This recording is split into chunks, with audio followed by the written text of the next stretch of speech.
ജിഹാദ് എന്നുള്ള ഒരു വാക്ക് നമ്മളിന്ന് ലോകമെമ്പാടും പല ആവർത്തി പലരും പല സന്ദർഭങ്ങളിലും ഉപയോഗിച്ച് കേൾക്കാറുണ്ട്.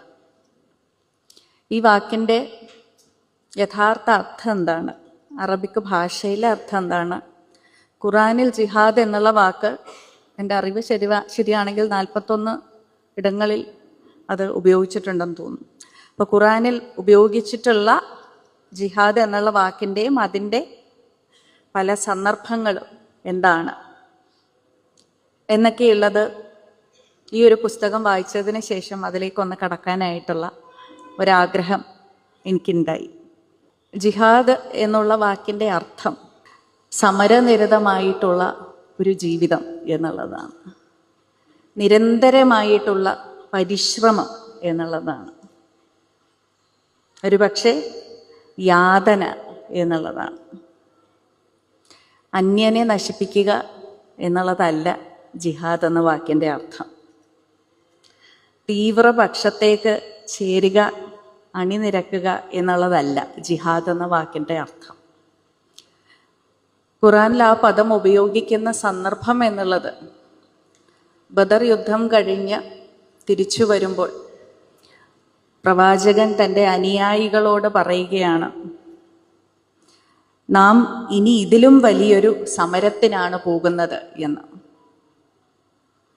ബദർ യുദ്ധം കഴിഞ്ഞ് എല്ലാവരും ക്ഷീണിച്ച് തളർന്ന് ഒരു വലിയ യുദ്ധം ജയിച്ചതിന് ശേഷം തിരിച്ചു വന്നിരിക്കുകയാണ്. അപ്പോൾ പ്രവാചകൻ അനുയായികളോട് പറയുകയാണ്, നമ്മൾ ഇനി ഇതിലും വലിയ ഒരു സമരത്തിലേക്കാണ് പോകുന്നത് എന്ന്. അത് കേട്ടപ്പോൾ എല്ലാവരും ഇതിലും വലിയൊരു സമരമോ? ഇപ്പോൾ നമുക്ക് ആവശ്യം ഒരു വിശ്രമമാണ്. ഈ യുദ്ധം കഴിഞ്ഞ് തിരിച്ചു വന്നിരിക്കുമ്പോൾ ഇതിലും വലിയൊരു സമരം എന്താണ് എന്ന ആശ്ചര്യത്തോടു കൂടി അവർ കേൾക്കുന്നു എന്നാണ് അതിൽ പറയുന്നത്. അതിന് നൽകുന്ന ഉത്തരം അതെ, ഇതിലും വലിയൊരു സമരമാണ്. ആ സമരം നമ്മുടെ മനസ്സുകളോടാണ്, സ്വന്തം ദേഹ ഇച്ഛകളോടാണ് എന്നാണ് പറയുന്നത്. നമ്മുടെ മനസ്സുകളോടാണ്, സ്വന്തം ദേഹ ഇച്ഛകളോടാണ്, നന്മയിൽ നിന്നും നമ്മെ തടയുന്ന ദുരാഗ്രഹങ്ങളോടാണ് ആ സമരം നമ്മൾ ചെയ്യേണ്ടത് എന്നുള്ളതാണ്. നിരന്തരം അനുദിനം നാം നമ്മോട് തന്നെ പൊരുതുന്ന ആ പോരാട്ടത്തിൻ്റെ പേരാണ് ജിഹാദ് എന്നുള്ളത്. ഓരോ മനുഷ്യനും തൻ്റെ ജീവിതത്തിൽ ബാഹ്യമായിട്ടുള്ള പല ശക്തികൾക്കും നമ്മൾ ഒരുപക്ഷെ പോരാടുകയും അടങ്ങുകയും ഒക്കെ ചെയ്യുന്ന സന്ദർഭങ്ങൾ ഉണ്ടാവാറുണ്ട്. എന്നാൽ ബാഹ്യമായിട്ടുള്ള ഏതൊരു തിന്മയെയും നമ്മൾ അതിജീവിക്കണം എന്നുണ്ടെങ്കിൽ ആന്തരികമായിട്ടുള്ള നമ്മുടെ ഈ പോരാട്ടം അത്രമാത്രം സുശക്തമായിരിക്കണം എന്നുള്ളതാണ് ആ വലിയ പോരാട്ടം അല്ലെങ്കിൽ ആ വലിയ സമരം എന്നുള്ളത് കൊണ്ട് ഖുറാനിൽ പറയുന്നത്.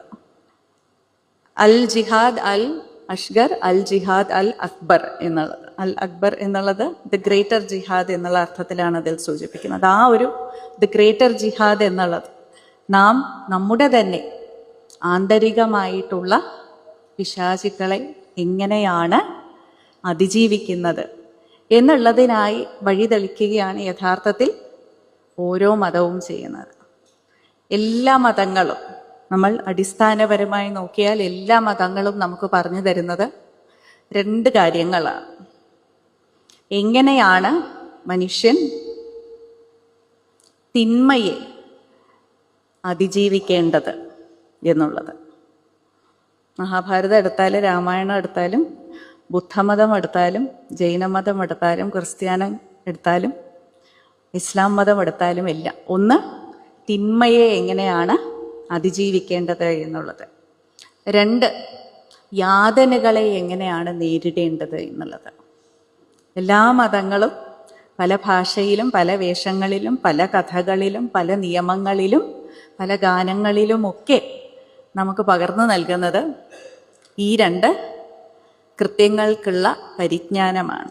എങ്ങനെ തിന്മയെ നേരിടണം, എങ്ങനെ നമ്മൾ യാതനകളെ നേരിടണം എന്നുള്ളത്. ഇത് രണ്ടും എങ്ങനെയാണ് ചെയ്യേണ്ടത് എന്നുള്ളതിൻ്റെ പരിജ്ഞാനം പകർന്നു തരിക എന്നുള്ളതാണ് യഥാർത്ഥത്തിൽ ഖുറാനിലും ജിഹാദ് എന്നുള്ള ഒരു പദത്തിലൂടെ അർത്ഥമാക്കുന്നത്.